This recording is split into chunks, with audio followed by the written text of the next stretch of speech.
जय श्री राम दोस्तों, आज के इस ज्योतिष कार्यक्रम में इस राशि के सभी जातकों का श्री काल भैरव धाम में हार्दिक स्वागत करते हैं, हृदय से अभिनंदन करते हैं।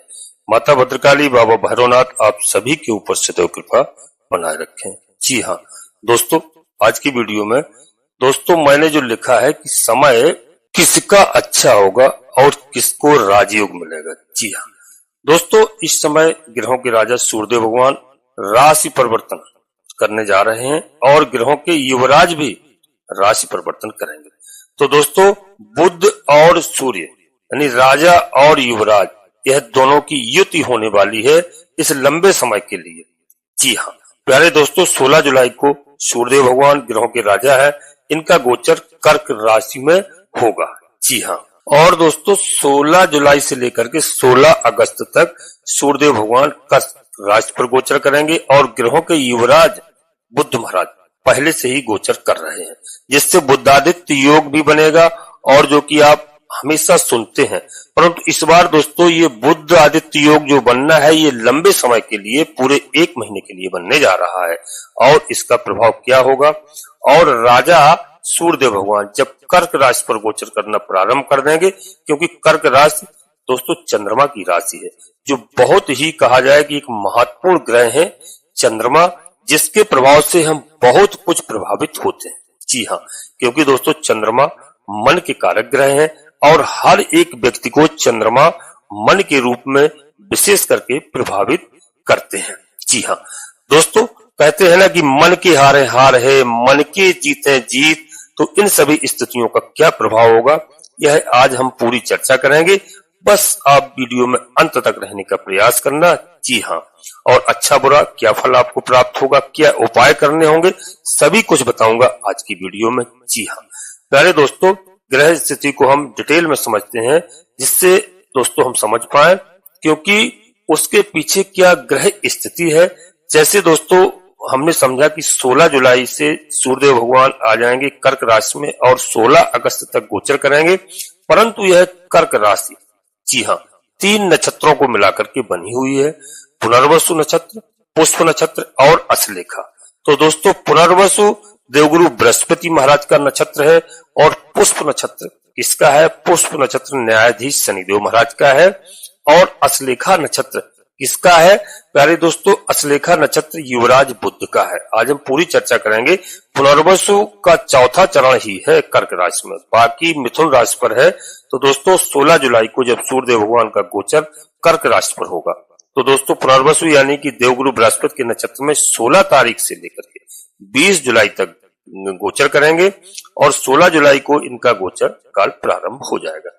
जी हाँ दोस्तों, और दोस्तों 20 जुलाई को सुबह 5:22 पर यह पुष्प नक्षत्र में यानी शनिदेव महाराज के नक्षत्र में प्रवेश कर जाएंगे, जो कि देवगुरु बृहस्पति के नक्षत्र में गोचर करना ठीक माना जाएगा। परंतु प्यारे मित्रों, जब शनि के नक्षत्र में जाएंगे उसे तो वो समय होगा जिस समय हमें सतर्क रहने की आवश्यकता होगी। यानी 20 जुलाई को दोस्तों सुबह करीब 5:22 से 2 अगस्त तक यह पुष्प नक्षत्र यानी कि शनिदेव महाराज के नक्षत्र में होंगे। तो इस समय हमें थोड़ा सा सतर्क रहने की आवश्यकता होगी। क्या सतर्क रहना होगा दोस्तों, इस बात की हम चर्चा करेंगे। उसके बाद फिर अश्लेखा नक्षत्र में चले जाएंगे 2 अगस्त से लेकर के 16 अगस्त तक। तो यह समय काफी अच्छा होगा इस राशि के सभी प्रिय जातकों के लिए। जी हाँ दोस्तों, बुध के नक्षत्र में गोचर करेंगे। एक बात और भी है इसमें दोस्तों, हमें एक चीज और समझना है। जब सूर्य भगवान 16 जुलाई यानी 16 जुलाई को आ जाएंगे और 18 जुलाई को बुध की 2 स्थितियों में परिवर्तन होगा, तो मतलब अस्त भी होंगे और ये बकरी भी होंगे बुध महाराज। तो दोनों स्थितियों को प्राप्त होंगे, जो कि आंशिक यानी युद्ध सूर्य और बुध की 1 अगस्त को होने वाली है। जी हाँ, अंशवाइज एक साथ दोस्तों नहीं रहेंगे, परंतु राशि वाइज रहेंगे, क्योंकि जब 13 अंश या उससे कम में बुध आ जाते हैं तो प्यारे दोस्तों सूर्य के करीब में वो अस्त हो जाते हैं। इसलिए ज्यादातर बुध अस्त रहेंगे, क्योंकि सूर्य के करीब में ही रहते हैं।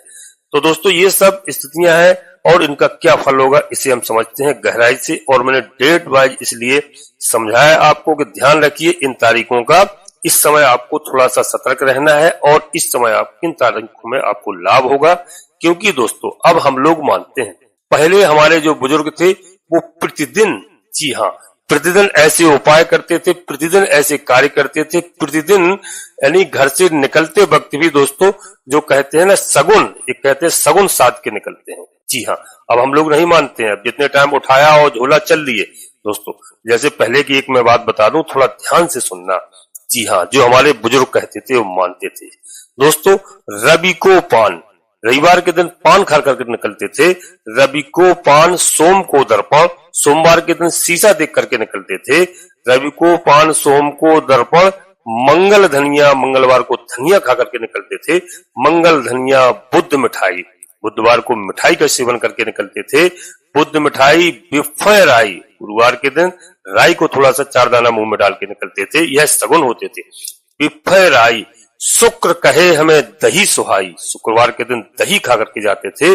और कहे शनिश्चर जो घृत पाऊं, शनिवार के दिन घी खा करके निकलते थे। कहे शनिश्चर जो घृत पाऊं, कालहु जीत घरे ले आऊं। यह दोस्तों स्थितियां थी, ऐसे सगुन विचार करके घर से निकलते थे। उनको कभी जीवन में कष्ट नहीं होता था, उनको कभी चोट नहीं लगती थी, कभी आपने एक्सीडेंट नहीं सुना होगा, कभी उनको अचानक से किसी की मृत्यु नहीं देखी होगी। अपनी उम्र पा करके जो 60-70 वर्ष का, 80 वर्ष का हो जाता था, जब ही लगता था कि आज अब इस साल फला दादा जाने वाले हैं, फला दादी जाने वाली हैं, ऐसा होता था। अब क्यों अचानक से ये सब कुछ हो रहा है? अब हम लोग ज्यादा एडवांस हो गए हैं, ज्यादा होशियार हो गए हैं, यानी होशियार नहीं हुए, इसको मैं कहूंगा ज्यादा बदमाश हो गए हैं। अब ईश्वर को कोई नहीं मानता है। अब ईश्वर को मानते हैं, जब परेशानी होती है तब ईश्वर के दरबार जाते हैं। पहले लोग घर से विचार करके घर से निकलते थे। परवाह होती थी, होली दीपावली की परवाह के दिन दोस्तों कोई भी व्यक्ति अपना घर नहीं छोड़ता था। माता पिता बुजुर्ग सब समझाते थे, परवाह गमन न कीजिए, परवाह गमन न कीजिए, चाहे सोने सी हो, चाहे सोना बरसता हो, कंचन बरसता हो, लेकिन परवाह के दिन घर नहीं छोड़ते थे।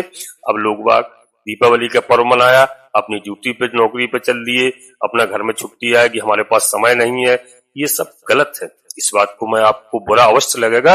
जो भी व्यक्ति, जो भी इस सब चीजों को ध्यान रखता है, मैं लिख कर दे सकता हूं, उनके घर में, उनके पैर में कभी कांटा नहीं लग सकता है। अब दोस्तों हम वीडियो में आगे बढ़ते हैं, बस वीडियो में अंत तक रहने का प्रयास करना है। जी हाँ दोस्तों, वीडियो में प्रारंभ करने से पहले मैं अपने सभी प्रियजातकों से एक छोटा सा अनुरोध करते हैं कि श्री काल भैरव धाम चैनल में पहली बार आए हैं तो चैनल को सब्सक्राइब अवश्य कर लेना। बाबा भैरवनाथ जी का, हनुमान जी महाराज का आशीर्वाद प्राप्त करना। दोनों देवता कलयुग के देवता है, कलयुग की जिम्मेदारी है। यह श्रावण मास का पवित्र महीना है। भगवान भोलेनाथ के दोनों अंश हैं, दोनों रुद्रावतारी हैं।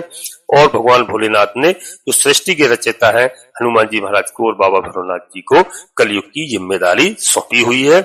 जी हाँ, और दोस्तों वीडियो अच्छी लगे, लाभ प्राप्त हो, एक छोटा सा प्यारा सा लाइक करना, जिससे हमारा मनोबल बढ़ता है। आपका कहीं पर 1 रुपया खर्च नहीं होता है। और कमेंट्स बॉक्स में सबसे पहले अपनी कुलदेवी, अपने कुलदेवता को, अपने इष्ट देवता को प्रतिदिन मानिए, प्रतिदिन प्रणाम करिए बिस्तर छोड़ने के तत्काल बाद। अब जहां भी निवास कर रहे हो, देश विदेश प्रदेश में, अपने माता पिता से, दादा दादी से, बुजुर्गों से पूछिए अपनी कुलदेवी कुलदेवताओं के बारे में, उनको डेली प्रणाम करिए। इसके बाद माता भद्रकाली कृपा करो, बाबा भैरवनाथ जी कृपा करो, हनुमान जी महाराज कृपा करो, भगवान तुलसी राम जी कृपा करो, लक्ष्मी नारायण भगवान कृपा करो, जो भी देव आपको प्रिय लगे, सूर्य भगवान कृपा करो। उनको एक बार नहीं, जिनमें आपकी आस्था हो, कम से कम 3 बार अवश्य लिखना। मैं विश्वास के साथ कहता हूं कि जिस दिन से इस कार्य को आप करने लगेंगे, आधे से अधिक समस्याओं की गारंटी मैं लेता हूं। आपकी कुलदेवी बाबा भैरवनाथ जी तत्काल समाप्त करेंगे। जी हाँ दोस्तों, वीडियो पूर्णतः चंद्रास लग्नास पर आधारित होती है। यदि आपको अपनी चंद्रास लग्नास मालूम नहीं है, फिर आप प्रचलित नाम के आधार पर वीडियो को देख करके पूरा लाभ प्राप्त करें। परंतु कोई बड़ा निर्णय लेने के लिए अपनी जन्म कुंडली का विश्लेषण अवश्य किसी योग ज्योतिषी से कराएं और इसके बाद कोई बड़ा निर्णय लें, क्योंकि वीडियो प्यारे दोस्तों लाखों करोड़ों लोगों के लिए बनाई जाती है। उस सबके ग्रह नक्षत्र, प्रत्येक की जन्म कुंडली में यदि आप जन्म कुंडली का विश्लेषण कराएंगे तो सबके ग्रह नक्षत्र अलग अलग होते हैं और कौन से ग्रह कहां पर विराजमान है, हमें लाभ दे रहे हैं या नुकसान दे रहे हैं, तो उनका हम उपाय करते हैं, पूजा अर्चना करते हैं, मुझे पूरा लाभ प्राप्त होता है। जी हाँ दोस्तों, अब हम आगे बढ़ते हैं। तो यहाँ पर बता दूं, मैंने नक्षत्र वाई आपको बताया है। अब दोस्तों जो क्या होगा आपके साथ में, यहाँ पर बुध स्वयं आपके लग्नेश हैं और सुकेश हैं, जो आपके दोस्तों धन भाव में गोचर कर रहे हैं। यह समय आपके बैंक बैलेंस के बढ़ाने वाला है और आपके जीवन में सुखों की वृद्धि करने वाला है। सुख चैन शांति आपके जीवन में होने वाली है। यदि इस समय आप कोई विशेष कार्य करना चाहते हैं, कोई विशेष योजना बनाना चाहते हैं, कोई विशेष मीटिंग करना चाहते हैं, तो दोस्तों इस विषय में आप कहीं कोई बड़ा डिस्कस करना चाहते हैं तो यह इम्पोर्टेंट विषय है, उसके लिए यह समय बहुत अच्छा होगा। खास करके प्यारे दोस्तों 2 अगस्त से लेकर के 16 अगस्त का समय आपके लिए बेहतर लाभकारी साबित होगा और आपके बैंक बैलेंस में निश्चित रूप से बढ़ोतरी होगी। इस बात को नोट कर लेना। जी हाँ, और दोस्तों जब शनि के नक्षत्र में होंगे यानी 20 अगस्त से दोस्तों 20 जुलाई से लेकर के 2 अगस्त का समय, इस समय यदि आप कोई फाइनेंशियली कोई ट्रांजैक्शन करते हैं या कोई भी काम करते हैं, उस समय थोड़ी सी आपको मुश्किलें हो सकती हैं। थोड़ा आपको सावधानी वहां पर रखना होगी। काम करने में थोड़ा विलंब हो सकता है। खासकर यदि सरकार से जुड़ा हुआ कोई काम है तो उसमें दोस्तों थोड़ी सी समस्याएं आ सकती हैं। आपको जो काम करना है यदि सरकार से खासकर जुड़ा है तो इस समय नहीं करना। 20 जुलाई से लेकर के दोस्तों 2 अगस्त के बीच में, जी हाँ, इस समय को थोड़ा सा टालने का प्रयास करना दोस्तों। और एक बात आपको और बता दूं कि यदि आप विशेष करके उन लोगों के लिए बात कर रहा हूं जो बहुत बेनिफिट जिनको हो सकता है, जो लोग लॉटरी, जुआ, सट्टा इत्यादि से संबंध रखते हैं, ऐसी स्थिति में यह अचानक धन लाभ की स्थितियां बनने के योग बनते हुए दिखाई दे रहे हैं। आपको इसका फायदा उठाना है, परंतु शनि के नक्षत्र पर यह चीजें नहीं चल पाएंगी। जब शनि के नक्षत्र में चल रहे होंगे तो उस समय आपको थोड़ा सावधानी रखना होगा, क्योंकि शनिदेव महाराज दोस्तों इस समय न्यायाधीश हैं और कर्म के कारक ग्रह हैं। और जब सूर्य भी जो सत्य और प्रतीक हैं और शनि भी न्यायाधीश हैं, तो जब सूर्य गोचर कर रहे होंगे यानी 20 जुलाई से लेकर के 2 अगस्त तक, तो इस समय बिल्कुल भी लॉटरी, जुआ, सट्टा इत्यादि से संबंध आपको कोई भी नहीं रखना है, क्योंकि ऐसी स्थिति में आपके लिए मुश्किलें खड़ी हो सकती हैं। फायदे की जगह आपको नुकसान हो सकता है। इसमें पैतृक संपत्ति से संबंधित यदि कोई मामला है तो यदि आप चाहते हैं कि उसमें सुधार हो जाए तो उसे सॉल्व आपका किया जा सकता है। जी हाँ, बहुत ही अच्छा समय इस समय है, क्योंकि स्वयं सूर्य जो है पैतृक संपत्ति के अधिपति होते हैं और दोस्तों इन सब चीजों का अधिपति रखते हैं, तो और इसके कारक ग्रह होते हैं। तो यहाँ विचार किया जा सकता है, तो कारक तो यहाँ पर होता है। तो यदि स्वयं दोस्तों वो आ चुके हैं सूर्यदेव भगवान, तो बहुत अच्छी बात है। यहाँ पर आपको लाभ हो सकता है और पैतृक संपत्ति, भाई बंधुओं के साथ जो समस्याएं हैं उनका समाधान हो सकता है। जी हाँ, और इसमें थोड़ा सा मानसिक तनाव भी हो सकता है।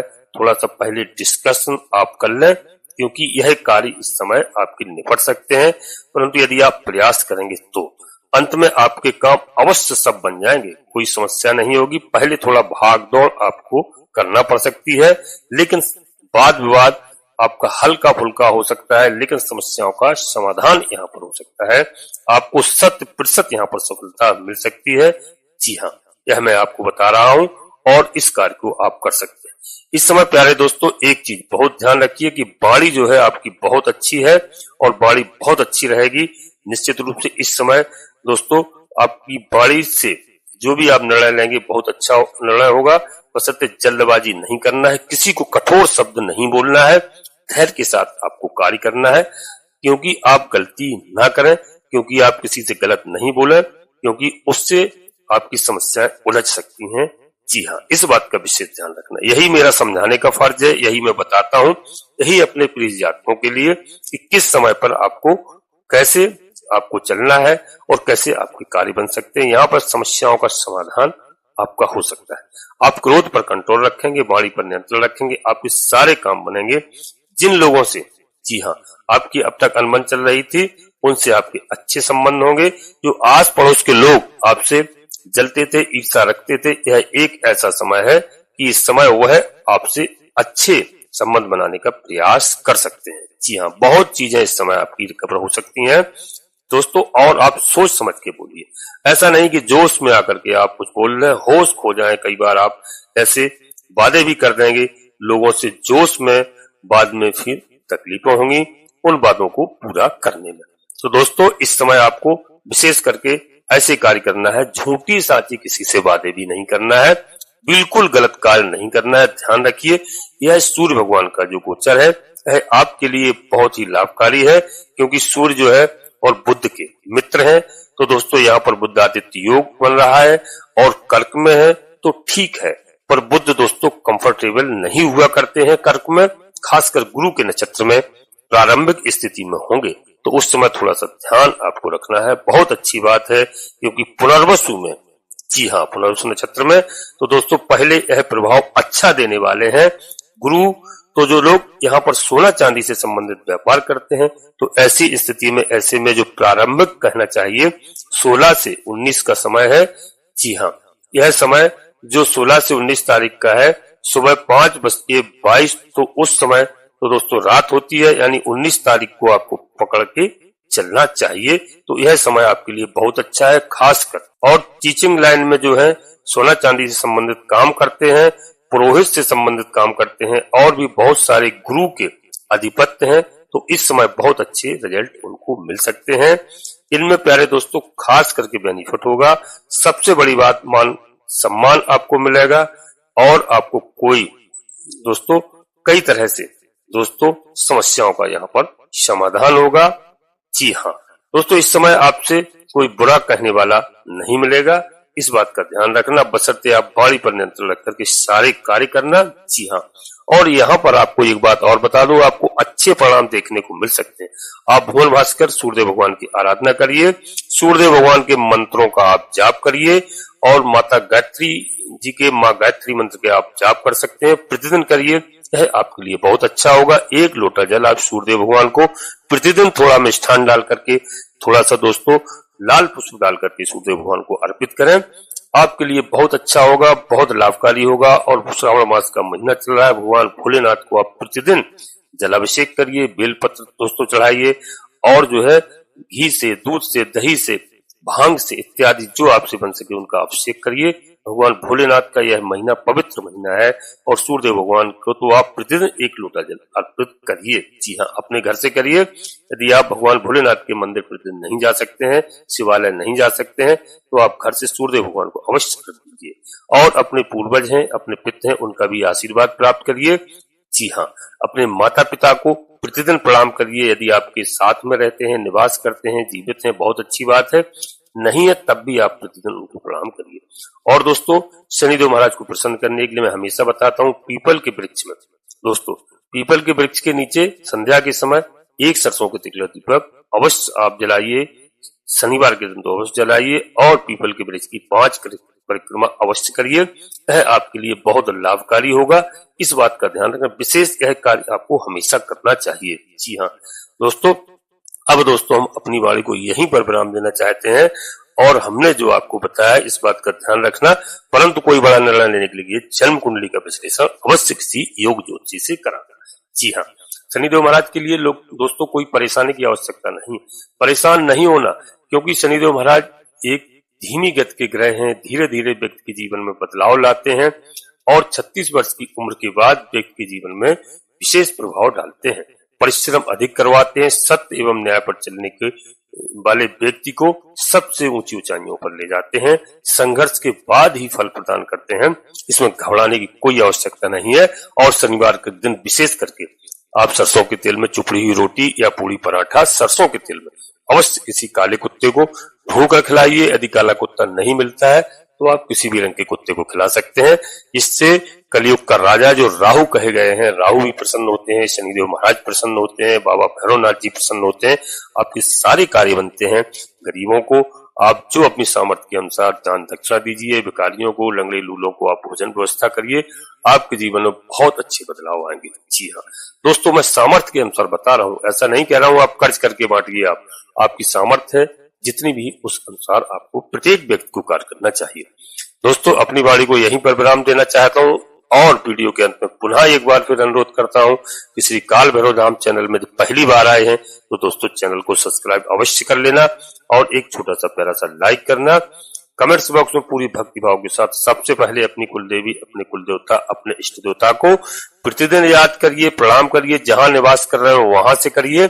मैं गारंटी के साथ कहता हूँ इसके बाद माता भद्रकाली कृपा करो, बाबा भैरवनाथ जी कृपा करो, हनुमान जी महाराज कृपा करो, जो भी देव आपको प्रिय लगे। एक बार नहीं, कम से कम 3 बार अवश्य लिखना।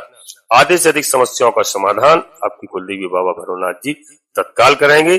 जी हाँ दोस्तों, और वीडियो आपको अच्छी लगे, लाभ प्राप्त हो, क्योंकि 16 जुलाई से किसी राज योग मिलेगा, इस बात का ध्यान रखना। अच्छी लगे अपने मित्रों को, दोस्तों को, सगे संबंधियों को शेयर करना।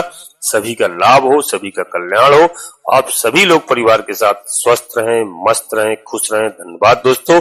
जय माता भद्रकाली, कृपा करो।